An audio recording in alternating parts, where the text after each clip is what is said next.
Getting into our conversations for this hour. Katiba at 16 is where we are today, and our guests will join us shortly. The Katiba is not late, but in order for us to have conversations around that, then perhaps that is it. So there's a pullout in the Standard this morning, and we will look into the details of this.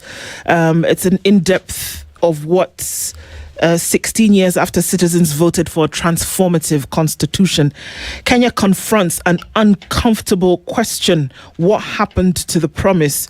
And it's interesting because is the constitution actually a promise that you say this is actually how we are going to lead and how we are going to work?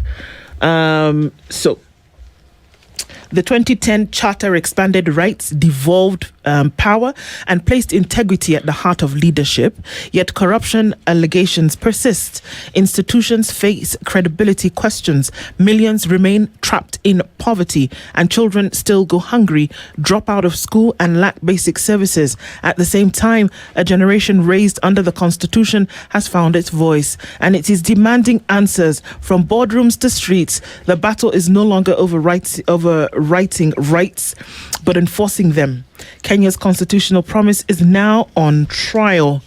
That's some of the conversations that we're having.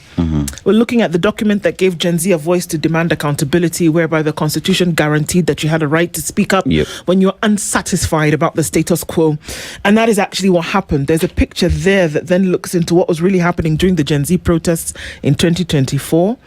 And it was on the back of the Constitution that allows that such a thing can actually happen, when somebody can actually come out and say, we are not satisfied with this.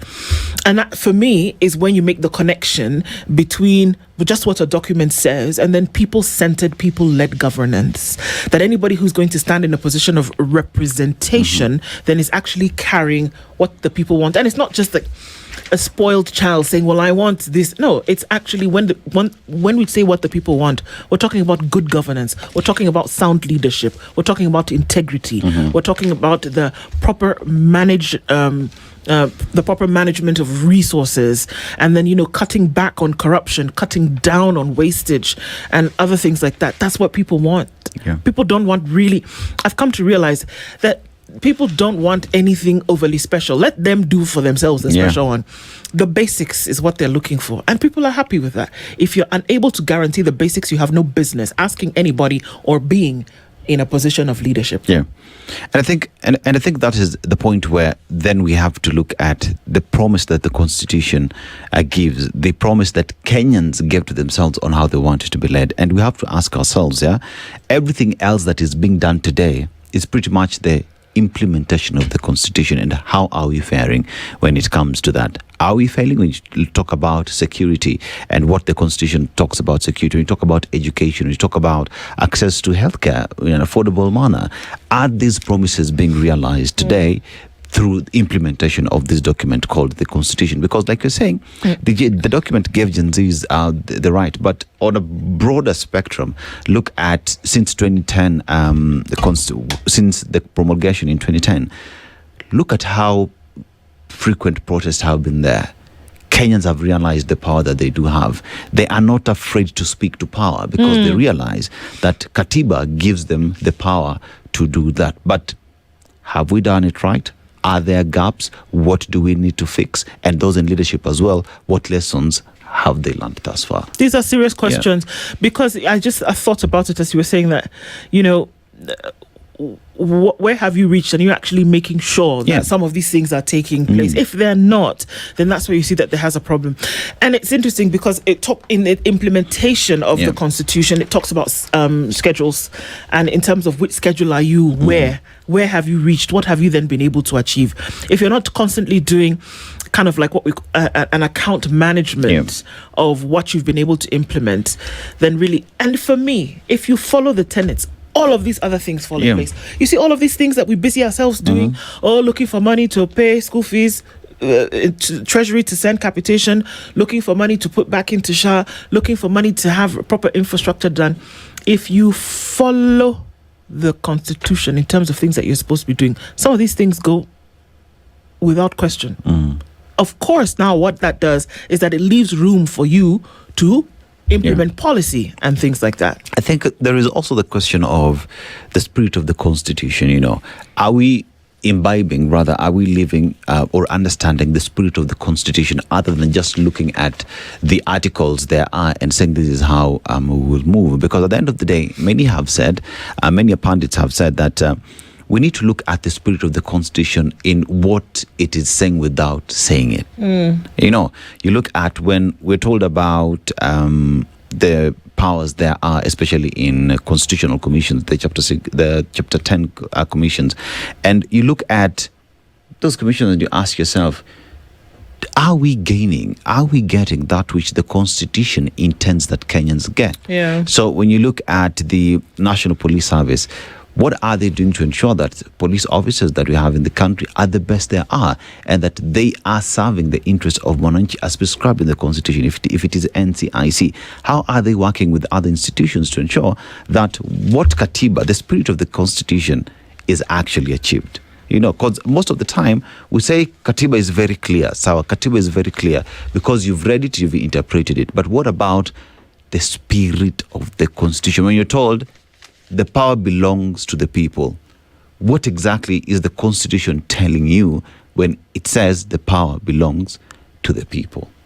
True. That you as a president should realize that you do not have any power without support of the people. That you as a member of parliament, you have no power without your constituents. You as a governor, if people in your county are against you, then you have no power. So we have to look at that spirit of the Constitution, and perhaps if you understand that, then Katiba at 16 moving forward will start realizing that which we set out for ourselves. Let's look at some other tenets of this. 87 billion shillings has been unaccounted for in counties as weak controls hurt devolution. Now, we know that with the promulgation of the Constitution in 2010, it would see a 3-year period for implementation of certain things. And one of those things was devolution.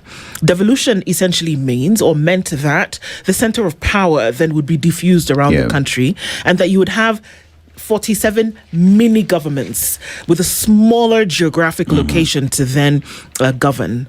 And that what that meant is that two things happened: that you diffuse power, but at the same time, you had a development agenda that would then be seen in different parts of the country. People talk about the fact that they saw water coming out of the taps for the first time after devolution. People talk about the fact that an ECD was then established in their county for the first time in I don't know how many donkey years because of devolution.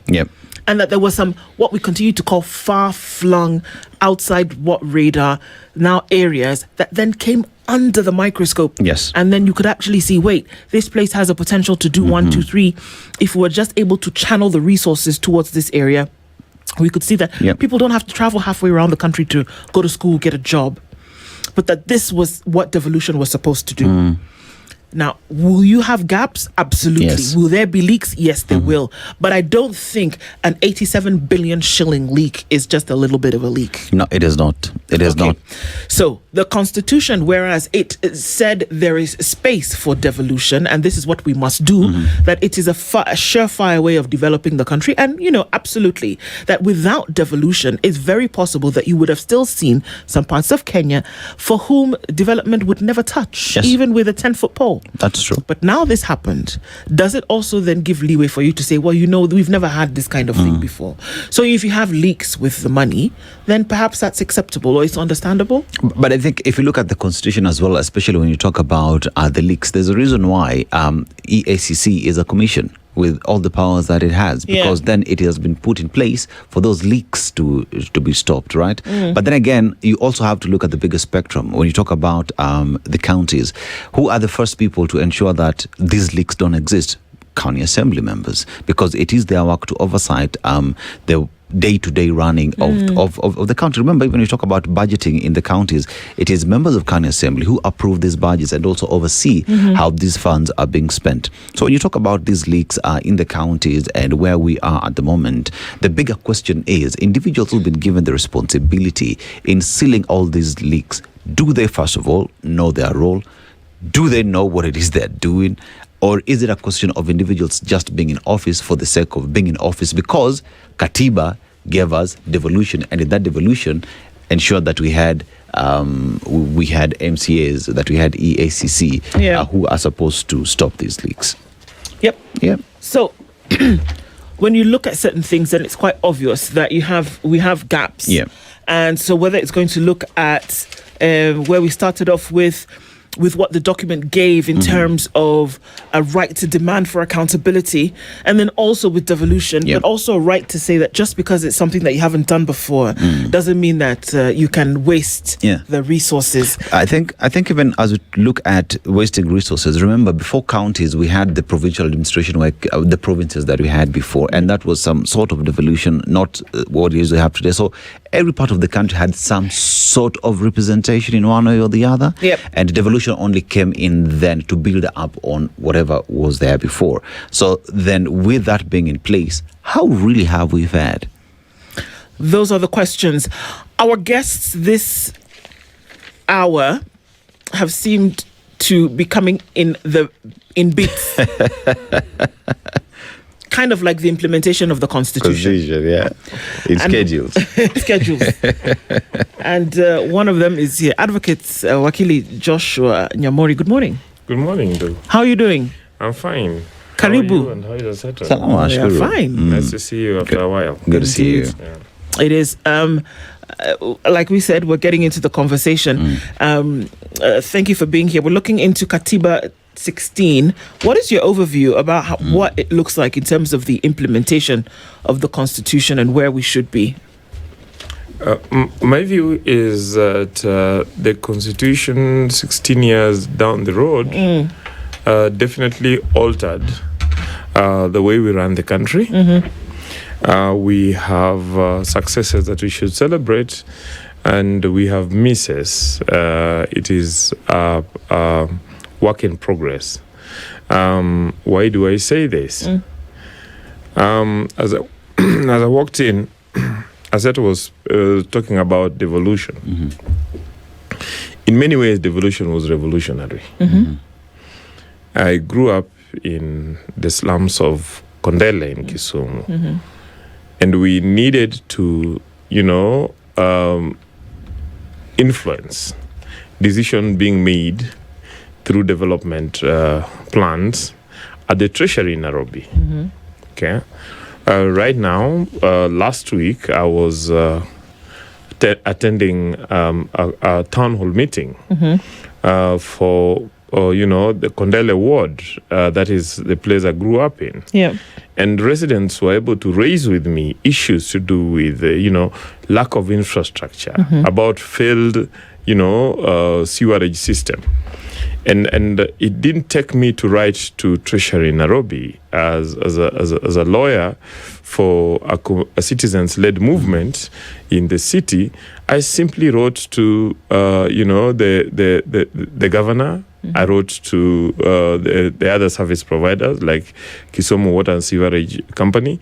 I was able to write to the MCA, and because of that intervention, direct intervention to the leadership, it did not take 6 hours, and the sewerage problem was being, corrected. Okay. And yesterday, residents sent me photos of stone pitching on a drainage that is being built, and the residents are celebrating. That is evidence of when leadership is near the people, then people can influence leadership. So the fact that you do not have to come to Nairobi to monitor what your MP is doing, the fact that you can walk literally to the county assembly and present a petition there, the fact that you can have public participation at the local social hall, and follow up by going and sitting in the public gallery within the county assembly, the fact that you can walk to the governor, those are powerful transformations. But then there are also other, evidence of success. For instance, the dispersal of what used to be presidential powers to, the independent commissions, to parliament, to devolved systems, and in other aspects have enhanced institutional democracy in the country.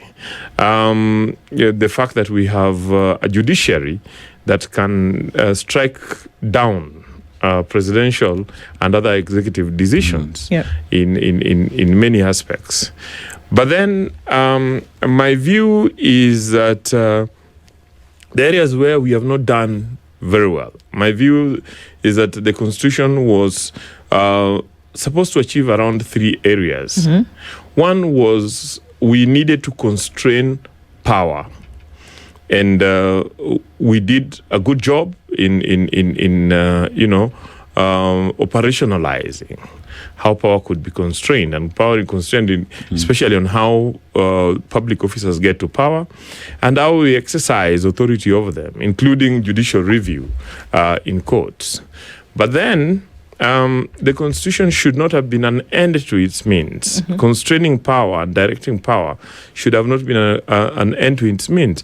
We needed to have focused this power, especially on the attainment of socioeconomic benefits to the citizens.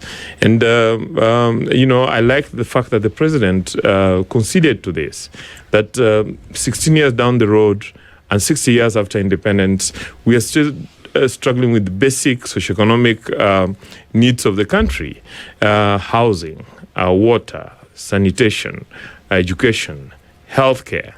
And I think this conversation about Katiba at 16 is coming at an opportune moment, especially when the country is also having a national conversation, or has begun a national conversation on the beyond 2030, especially to find out how to have a convergence between the constitutional promises and the national vision and development plans. And I'm hoping that out of the national conversation, we can then operationalize fully the attainment of the processes for attainment of especially the promise of Article 43, and by ensuring that in the compact that would emerge out of what is now being christened, Vision 2060, we could then have standards that have to be met. We could have, give commitments on what has to be done annually by which institution on housing, on water, on sanitation, on education, on health, and that we can measure this and then be able to decide how effective leadership is, unlike previously when this could not have. And this is provided for in the Constitution, because Article 19 of the Constitution actually requires that, social and economic policies are embedded on the Constitution, and that Article 21 then mandates the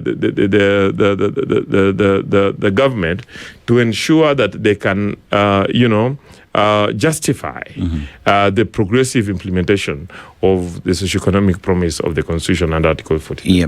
I think even while we talk about the implementation of the Constitution, Katiba at 16 today, the greatest failure, or rather a concern that has been there for a very long time, has been when it comes to public participation, because public participation has remained being, in terms of looking at the quality of this participation and what that actually really means. Because when you talk about, say, it is a finance bill, for instance, that is yet to be passed to become an act of parliament, how do you measure public participation that would make sense, especially when you look at the population that is 55 or so million Kenyans? So in that area then, Wakili, what do you reckon are some of the gaps that we see today when it comes to public participation and in fact having meaningful public participation that represents the views of Wananchi?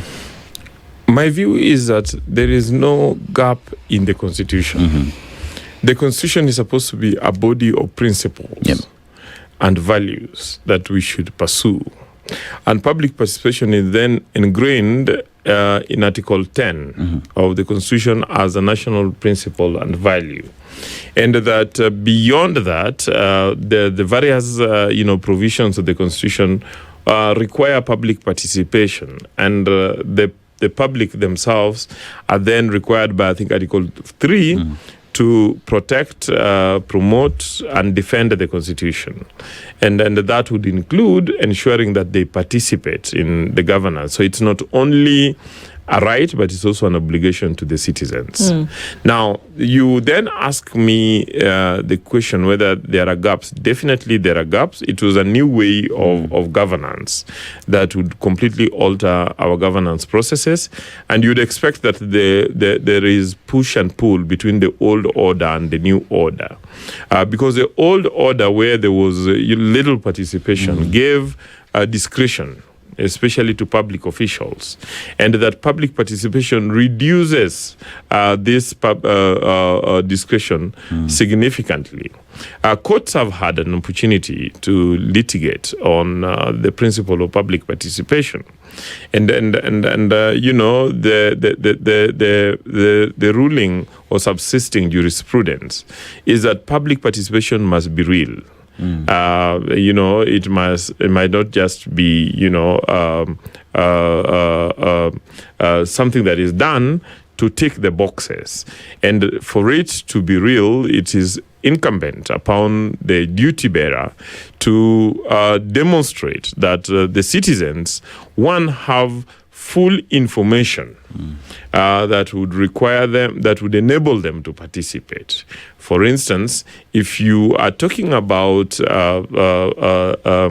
the issue of public lighting, which is a constitutional issue I'm dealing with in court over Kisumu County. It is important to let the people know that, one, they have a right to public lighting in the streets and in the markets, and two, that there is the county has a mandate and is actually budgeting for it, and how much it is, and the procurement process, ensuring that the procurement process is transparent, and so on and so forth, and then give people opportunity to give feedback, and also feedback to the public on exactly what decision makers do, because public participation does not mean that every opinion that is collected from the public meetings or from the media would then be carried into decisions. But then the public officials are obligated to consider each and every view that comes and consciously make a decision on whether to accept it or reject it. And when they reject it, they are under obligation to give feedback to the public. That you gave us 10 views, we accepted 6, we rejected 4, and the reason why we rejected these 4 is because of 1, 2, 3. The decisions could be about budget, could be about legality, it could be about public policy, and so on and so forth. I mean, so there is a huge gap. As I finish, there's a huge gap in public participation. And I think the most important thing would be to carry out public awareness and civic education so that the people can understand and realize. I know that I have not read this bill, but there's a bill that has been passed in Parliament that was moved by the Rarieda MP, Dr. Otiende Amolo. I've seen him discussing it in his social media pages.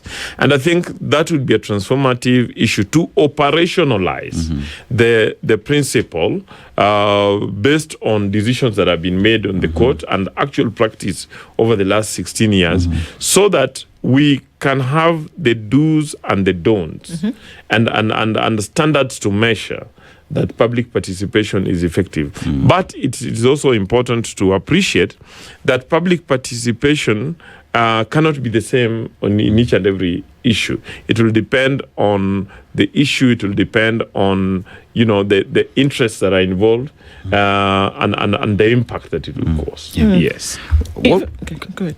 What would you reckon then is the performance of Parliament, especially when it comes to operationalizing some of these things? Because when you talk about, say, public participation, I will still go back to Finance Bill of last year. The current Finance Act that we have, where when it comes to public participation, Parliament is supposed to get feedback from Mwananchi, but there's this lady, Jerry, who came up with a portal where Kenyans would go and give feedback on the same. But what we saw was a clawback on that right, because she was picked up because for one reason or the other that was deemed to be wrong. So in terms of Parliament, when it comes to the implementation of the Constitution, how would you reckon they've performed, especially also on operationalizing the recall clause? The fact that we are discussing the public participation bill 16 years after enactment of the Constitution is an indictment on Parliament, especially considering that public participation was a fundamental provision in our Constitution, and a fundamental principle and value that should have embedded the entire implementation of the Constitution. And so I understand it to be a case of, privileged individuals who enjoyed, or interest group who enjoyed discretion, resisting, the removal of that discretion. But even as we call out Parliament for that, we must celebrate the fact that it is finally discussed, and I'm told the bill is passed. I just need to check on the details. And the public needs to discuss it, to understand it, to ensure that its implementation, when it finally becomes law, meets the thresholds of the Constitution. I think the public should continue to protect their space in having public discourse and in being able to engage freely, and this is a right we should protect. Yes. But even as we do that, we should also ensure that we do not abuse that right, because it is said the right to information, to the right to communicate publicly and engage, does not include the right to spread propaganda and create despondency. So we need to do it responsibly, and that is why I say that the Constitution does not only give us right, it also gives us obligations. The Constitution also guaranteed that the people over whom the supreme law then falls have an opportunity to come out and speak when they're uncomfortable with the status quo. And that comes about in things like lobbying and picketing and demonstrations. What we've seen, especially since 2024, that it would appear as though if any of those demonstrations came and touched anything with any kind of political wire, then those are frowned upon. Any other demonstration is fine. If the lawyers want to demonstrate and protest, nobody has an issue. If nurses want to protest, nobody has an issue. But when there is a protest or a demonstration that has political hues, then that seems to be frowned upon, because it seems to then want to destabilize the status quo. Do you think that's in line with the Constitution? I grew up in protests. As a student leader and activist, I spent many years in youth activism and in the civil society, and therefore I am a champion of the right to protest, and any attempt to claw back on that right should be frowned upon. And it is not, as I said, that people who hold discretion would always, be hesitant to encourage spaces where discretion is discussed. And it didn't start with this government. It's a problem we've had in the country, and then it's something that we need to continuously work on. But as I have always said, that it is incumbent that we also train the public on how to make protests effective. And then I was trained, and I trained many volunteers over the years on how to ensure that protests are effective. One, that protests are not, you don't call them in rem. You don't go out to the public and say that tomorrow the entire public should meet along several roads, and that if cause chaos in the streets and allow goons to take over, and we still enjoy our rights. My view is that anybody who calls a protest needs to, one, ensure that they meet the requirement of the Public Order Act, which require that they identify the space they want to use, whether it's a road or another public space, and then notify the local OCS, and then borrow from what South Africa is doing and other countries, that then the organizers are obligated to sit down with the local authority, in our case would be the county government, and the local police, and plan the event, including volunteering marshals, peace marshals, to be clearly identified, to go through,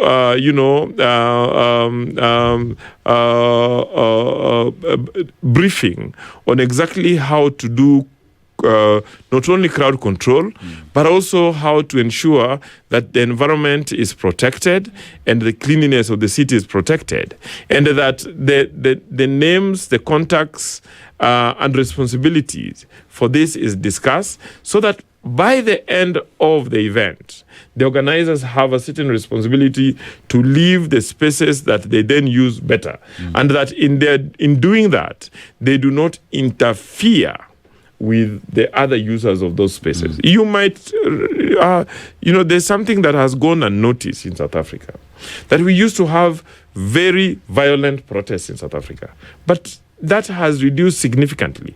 Even the xenophobic, the xenophobia protest that has taken root in South Africa, it's not violent.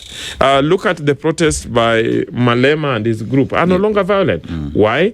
Because South Africa moved beyond what we have as our right to protest article, which they also have in their constitution, mirroring our, and they then enacted a law, and that law is a more detailed law than our Public Order Act, and it not only protects the protesters, but it also protects the public from those who would then use that right to destabilize the country, to ensure that the rest are not able to enjoy their rights, and to destroy public assets and public institutions. Yes. All right. The Vice Chair of the Judicial Service Commission is Isaac Ruton. He joins us also at this point to continue into this conversation. Good morning. Good morning. Karibu Sana, thank you for being here at this hour. Yes.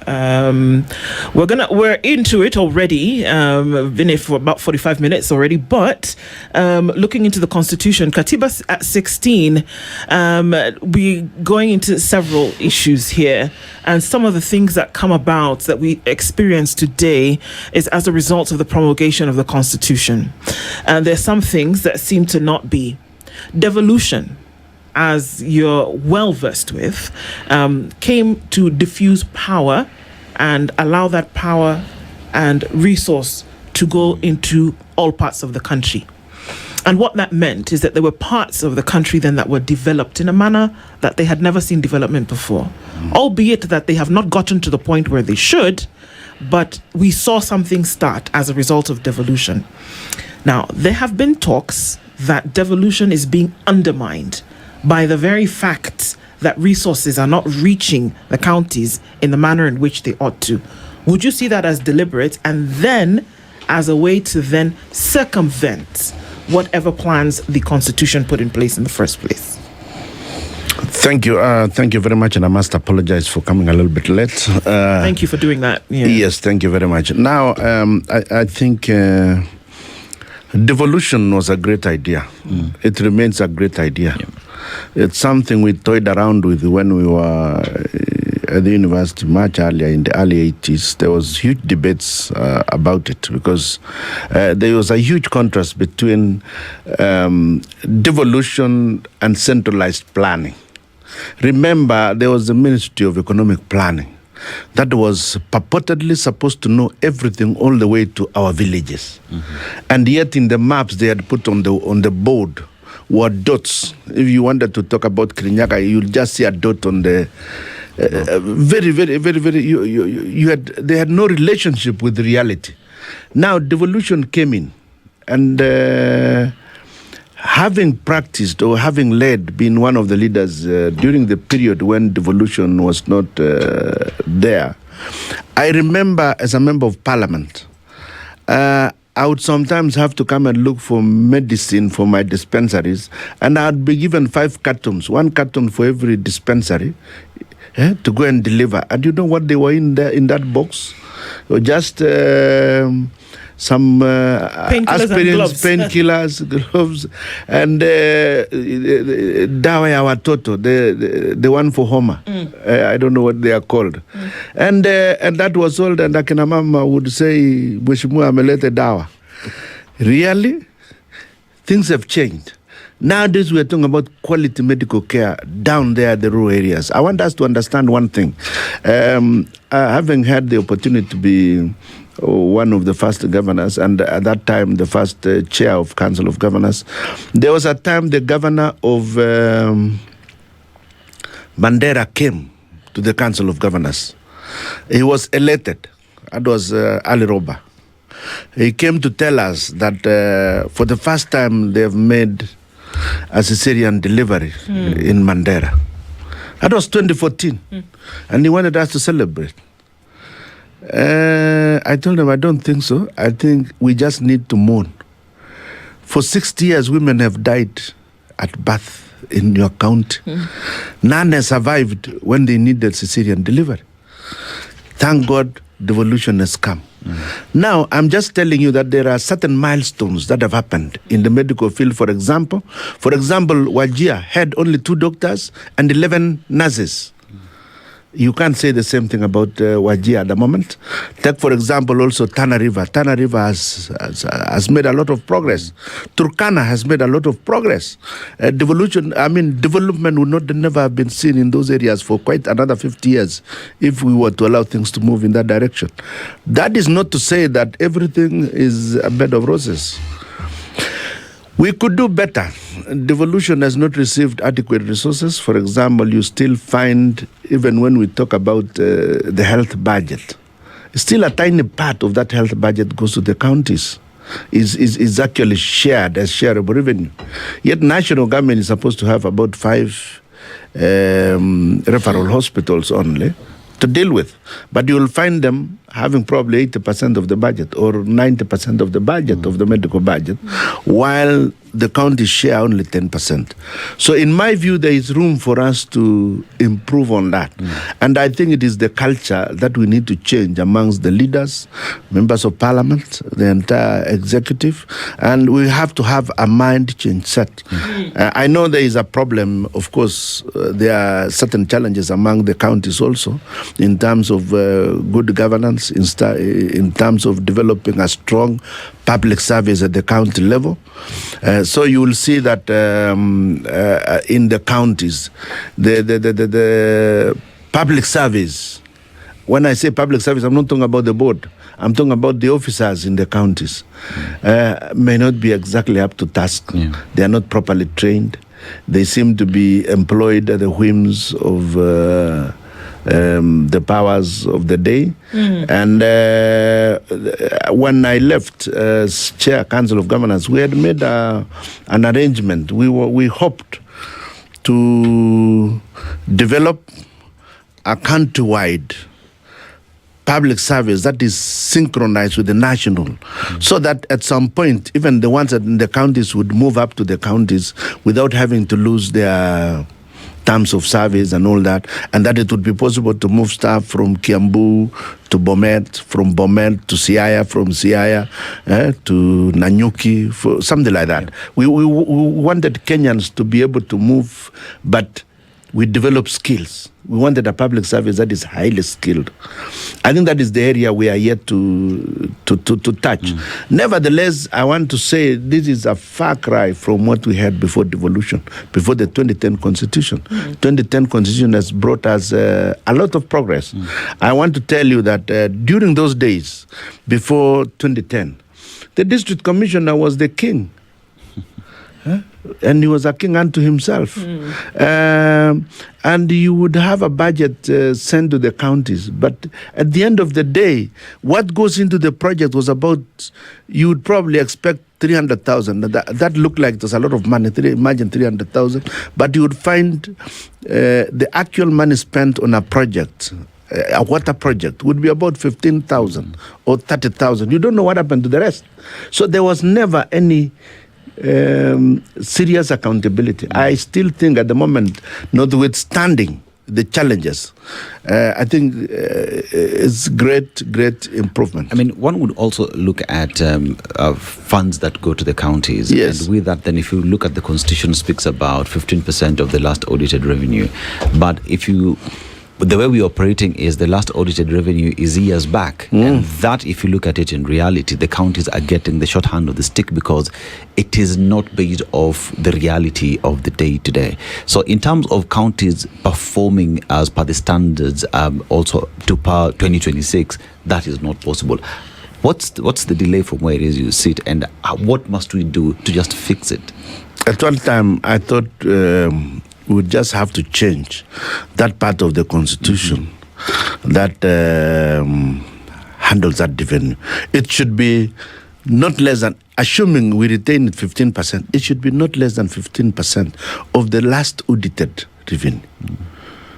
Last audited, meaning Controller, Auditor in General, finished the audits of last year, December, they are finished. We are doing the budget in March. CRA should use that as a base for division of revenue. But now when you say the last audited is approved by Parliament would slack. They will always approve the ones of 5 years ago. And that is what the law says. The last audited accounts approved by Parliament. So that means counties will be using, I don't know, revenues of about 3, 4, 5 years back, because Parliament has not approved. And they normally ensure that they don't approve it until after March. Yeah. Wakili will have a lot to say about that. And when you talk about Parliament, right, and the laws that are there and operationalizing some of these to realize like the devolution that we see, is Parliament then the weakest link when it comes to the implementation of Katiba, as it were? I think the Parliament needs to improve. Let's first give Commissioner Isaac Ruto his flowers. When he's still alive, I mean, he was a champion of devolution when you chaired the COG, and I don't think we have seen as strong a voice as we had then. And a number of times he had fights with the national institutions, including Parliament. And I think the Parliament still needs to do quite a bit to improve on serving, the devolved governance systems. But then, what I would say is that even with the current provision, we should be able to do more, because I think the provision talks about a minimum of 15%. So it's therefore possible that if we had a goodwill as a country, we could take more to the counties. But even as we do that, there are certain questions that we should then ask ourselves. That is the formula right? And would it serve the country properly?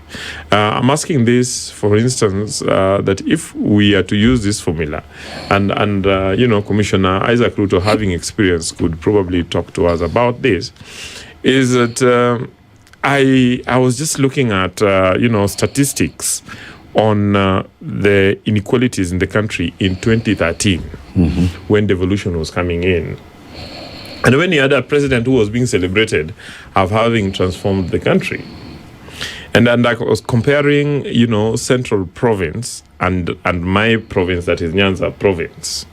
And it says, this was a report by the Kenya National Bureau of Statistics, and so supported by the Society for International Development. It's called Pulling Apart Report. And the report says that electricity penetration access, Central Kenya, 19.2% of the population had electricity access, only 5.1% in Nyanza had. Then piped water, Central Province, 11.8% of the people had access to water, while it's only 0.6% of the people of Nyanza had access to water. Then secondary school enrollment, Central Province had 37.7% of the people had enrolled in secondary school, while Nyanza had only 23.5%. Birth in health facilities, 67% of the children in Central Province were born in hospitals, while only 36.2% in Nyanza were born in hospital. And this is sad. Infant mortality, Central Province, 44% of the children, 44 per thousand of children died at birth. In Nyanza, it was 133 children died at per thousand died at birth. And then under 5 mortality, Central Province had only 54, Nyanza had 206 per thousand. And then child vaccination in Central, 79% of children had access to vaccination and were vaccinated. Only 38% were vaccinated in Nyanza. Life expectancy. Central Province had a life expectancy of 63.7 years. Nyanza had only 47.7 years. The question then that I ask, this pricked me when people were talking about 1 shilling, 1 vote, that if does the current formula allow us to correct the inequalities? Okay? Because this is inequality. It means that any child born in Central Province by 2013 lived 16 years more than a child born in Nyanza. And it is not because the children who are born in Nyanza, God decided that they die earlier. It is because Central Province for 60 years had better infrastructure built for them in terms of roads for women reaching hospital, for labor. They had more hospital facilities and better facilities. They had better schools. They had, better electricity penetration so that, investors in industrialization could make an easy choice to go to Central Province and not to come to my town of Kisumu. The question is, does the current formula allow us to bridge that gap? Is it possible that under the current discussion on Vision 2060, we can actually have a honest discussion on how to bridge the regional inequalities, even as we sort out the governance issues in our own counties, to ensure that we do not transfer the problem that we have faced for 60 years as a nation to our local environment. I do agree that these are the conversations that we need to have. This one was a short one because of time, obviously. But at this point, we have to let both of you gentlemen go. But we want to thank you for joining us this morning. Katiba at 16 is what we're looking at. And in terms of the gains that have been made, those are obvious. Yeah. And maybe some of the losses are also just as obvious, getting to the point whereby that these can we can exist in an equilibrium whereby the Constitution is actually being lived out. Isaac Ruto is the Vice Chairperson of the Judicial Service Commission. Thank you for being here with us this morning. Thank you very much. And Advocate Joshua Nyamori Asante Thank you very much. as well. This is the Situation Room, the only way to start your day.